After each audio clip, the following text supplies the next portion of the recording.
Satu, masih penyimpan dendam ya sama Pak Jokowi. Oke. Nah, yang kemudian berikutnya, ini Prof. Mahfud MD bikin Bapak Jokowi tidurnya tidak nyenyak, Bapak ini.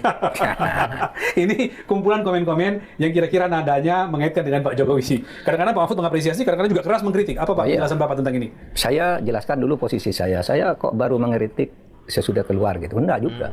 Ketika saya di Menko Polhukam kan banyak hal yang saya bongkar. Tetapi Menko Polhukam itu lingkupnya kan terbatas. Di sini ada Menko lain, di sini ada pengadilan, di sini ada DPR, di sini ada BPK. Menko Polhukam sedikit. Sejauh yang saya lakukan di Menko Polhukam itu nampaknya baik, dan saya memang tidak pernah nyerang Pak Jokowi. Tidak boleh tuh di dalam etika politik. Saya di dalam lalu nyerang kan.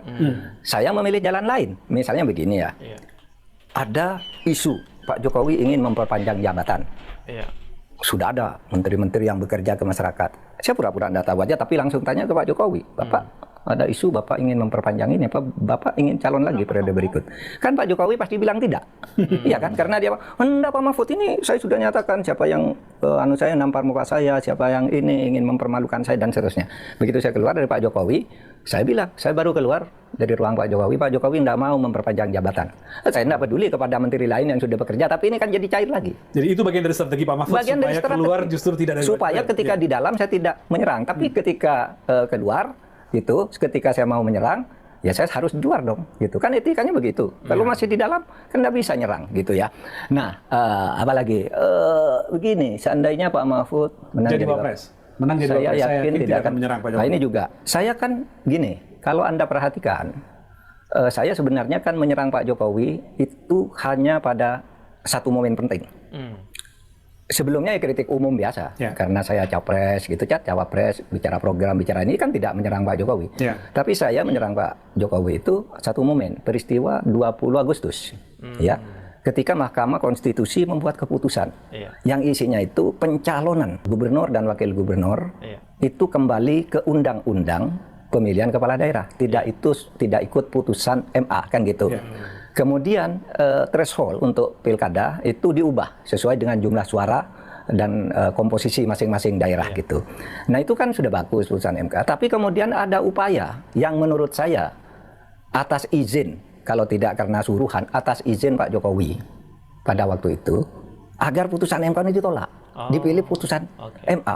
Loh, masyarakat kan bergerak pada waktu itu. Saya pun ikut pada waktu itu. Ini tidak benar, ini mau memperpanjang jabatan, ini mau dinasti dan sebagainya. Terus saya serang. Itu.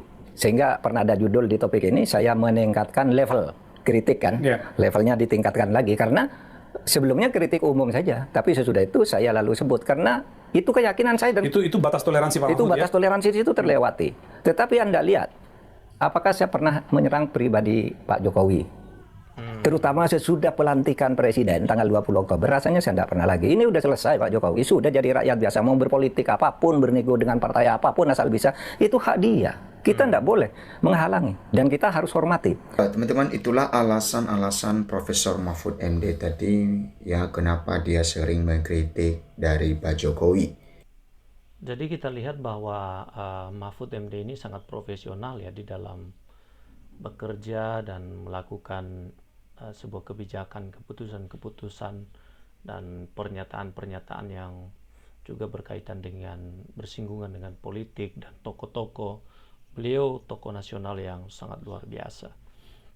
Dan kita baru lihat bahwa ternyata Presiden Jokowi ini memang banyak sekali kebijakan-kebijakan yang dibuatnya itu bermasalah sehingga selalu menuai kontroversi.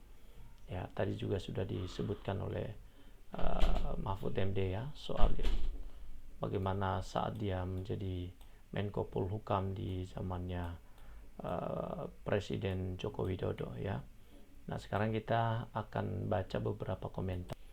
Oke, kita baca beberapa komentar dari netizen ya. Sudah banyak sekali yang meninggalkan komentarnya dan kita bahas satu persatu terkait dengan pernyataan dari Bapak Mahfud MD ini. Ya. Dari Siva Hamzah ya. Usut tuntas dan adili Jokowi, bubarkan KPK. Pansel Jokowi, laporkan Jokowi ke Jagung, koruptor kelas dunia bro. Jokowi kalau bilang iya berarti tidak, kalau bilang tidak ya berarti iya. karena omongannya sen kanan belok kiri, gak bisa dipercaya. Kebohongan untuk menutupi kejahatannya. Seharusnya sehat selalu ya Profesor Mahfud MD. Selalu sehat Profesor Mahfud MD. Kritik tegas, lurus, dan luar biasa sih.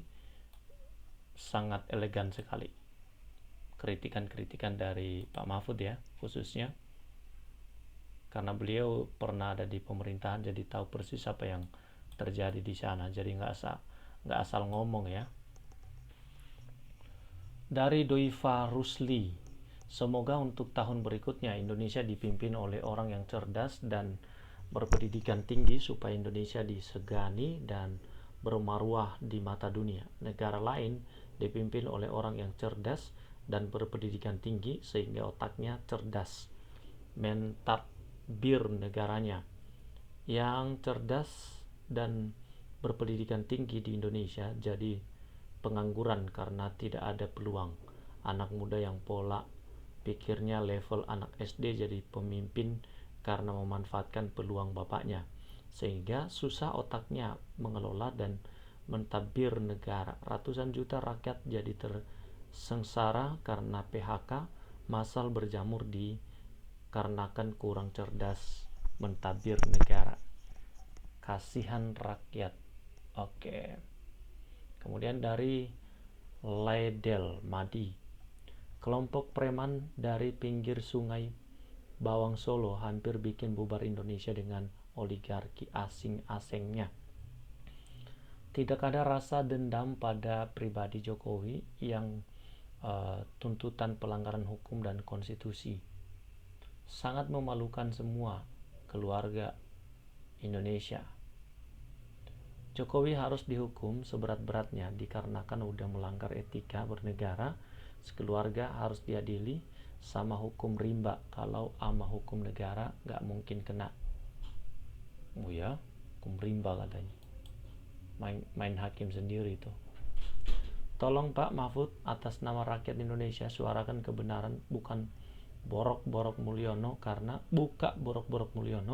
karena sangat bahaya buat NKRI. Kasihan kita masyarakat kecil, dengan siapa kami harus mengadu? Indonesia milik kita bersama, bukan hak Fufu Fafa. Kami masyarakat bersama orang bijak dan beriman.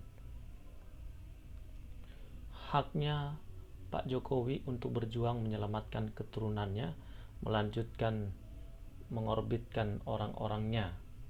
Lanjutkan Profesor Mahfud Mulyono adalah terburuk dalam sejarah selama memimpin, berhasil membuat utang negara 6.000 triliun dan kamu uang itu semua. Kemana uang itu semua? Tapi waktu menjabat kok diam sih. Nah, udah dijelasin tadi. Secara etika memang dia nggak boleh. Pak Mahfud auto buka bukan sembarangan, ngerti juga, orang pinter juga, orang jujur. Untung negara kita ada orang yang ngerti seperti Pak Mahfud MD ini. Oke teman-teman sekalian, terima kasih sudah menonton video ini sampai selesai, dan sampai ketemu lagi di konten kami selanjutnya. Silakan tulis tanggapan Anda ya.